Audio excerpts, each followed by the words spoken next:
Hi, I'm Marc with Special Olympics Connecticut, and we're at Kennedy Field today, and I'm going to show you some basic tips and skills on how to pitch and slow pitch softball.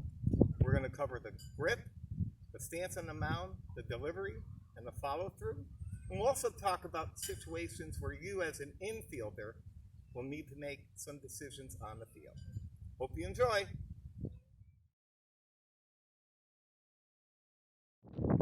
Okay, the first skill we're going to cover today is the grip of the ball. We use the Dudley Thunder SX Softball 52 core. When these first come out of the packages, they're a little slippery, a little slick, because the coating, the covering, is synthetic. It's not leather.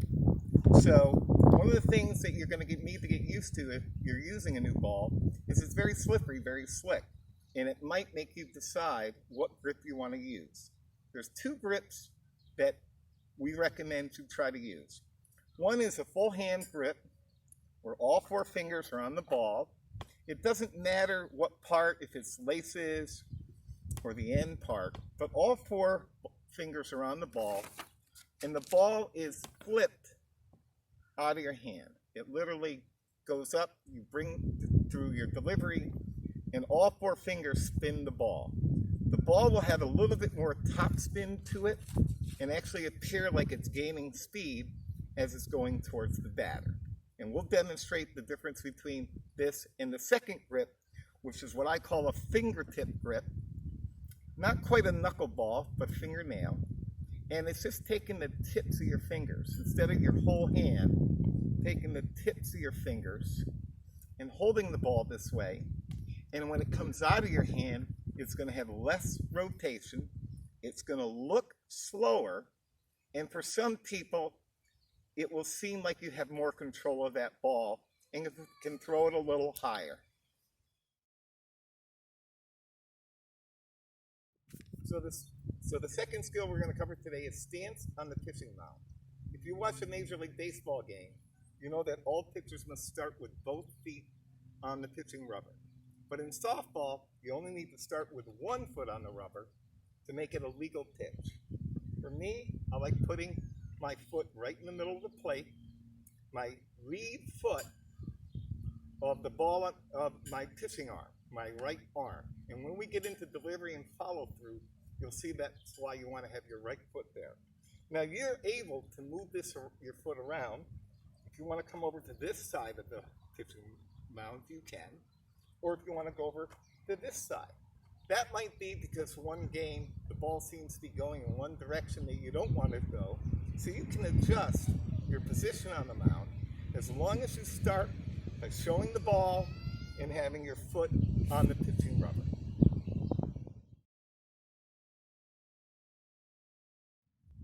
Okay, once you have your grip figured out and your stance on the pitching mound figured out, it's time to work on your delivery. I'm a right-handed pitcher, so my right foot is going to be on the rubber. I'm going to use my left foot to step towards the plate and the batter. Because if I step up this way, the ball's going to go outside. If I step this way, I could trip over my feet, but the ball's not going to go straight. So in my delivery, I want to be able to go right through and get the ball out to the plate. The arcs in softball are a minimum of 6 feet and a maximum of 10 feet. Always try to get the ball over the bill of your cap. That's a good sign that you're at that minimum 6-foot level. If the umpire will dictate where the 10-foot level is. Sometimes they call it short or lower. Sometimes they call it higher. If it is too low or too high, the umpire will call it an illegal pitch, and it's basically a ball. So we're going to demonstrate in a minute. I'm going to demonstrate for you now a proper delivery and release of the ball. I have my right foot on the mound, my left foot. Always present the ball for 1 second to the umpire, and I step towards the plate, and that's a strike.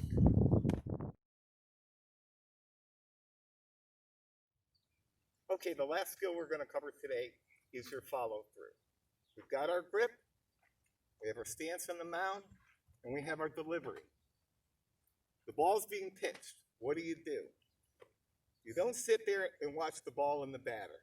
You, as soon as you release the ball, become an infielder in your infield. However, you're the closest infielder to the batter. So it's very important that after you release the pitch, you bring your right foot around and have your glove out. You've now become just like the third baseman, the second baseman, and the shortstop. You're a defensive player, but you're the closest to the batter. So you really have to be able to react in case the ball is hit towards you or at you with your glove. So we'll try that one more time. Grip, present ball, delivery, turn around, be ready for the ball to come back. And that is your fourth step of pitching.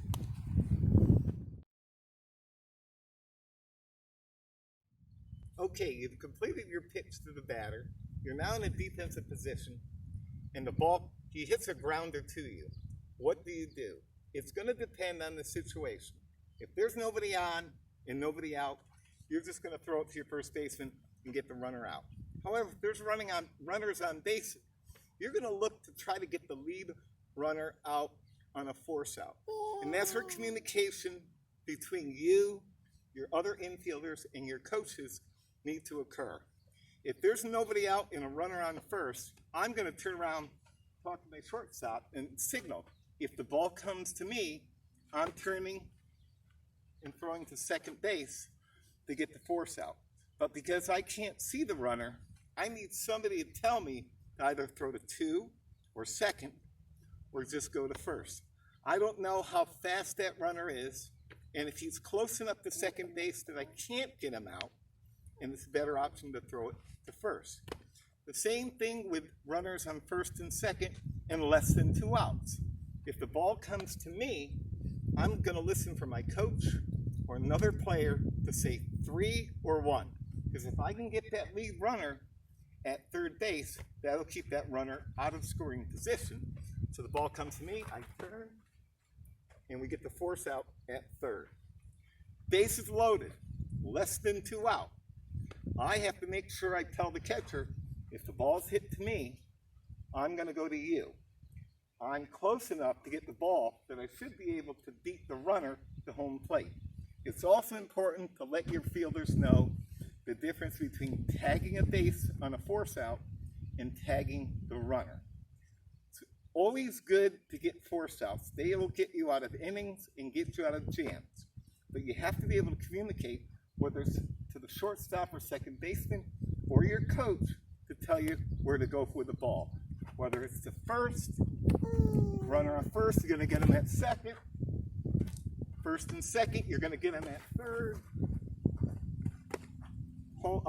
Bases loaded, you'll get him at home to your catcher. And you're out of the inning, ready to bat. Okay.